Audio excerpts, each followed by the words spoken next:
વિશ્વ માતૃભાષા દિવસ પર આપણે બાળકોને જે શીખવીએ છીએ એ જ ભાષા બાળક નાનપણમાં શીખે છે.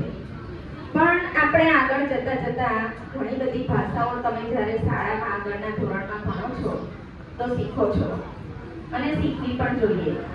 પણ આપણે આપણી માતૃભાષાને ભૂલવી ન જોઈએ એ વાતને ખાસ ધ્યાન આપવું જોઈએ. આજે અમારા પહેલા અને બીજા ધોરણના બાળકો જે વર્ગમાં આપણે પહેલાથી શીખવીએ છીએ અહીં એક્શન દ્વારા તમને રજૂ કરશે.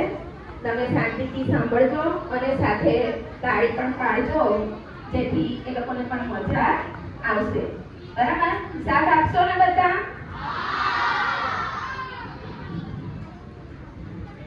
Mummy papa Tata, mummy papa Tata, હું નિશાળે જાઉં.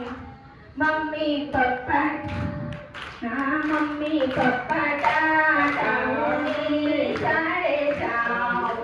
ઘંટ વાગે ને પાછો ઘરે આવી જાઉં. ઘંટ વાગે ને પાછો ઘરે આવી જાઉં. Mummy papa Tata, mummy papa Tata, હું નિશાળે જાઉં. ઘંટ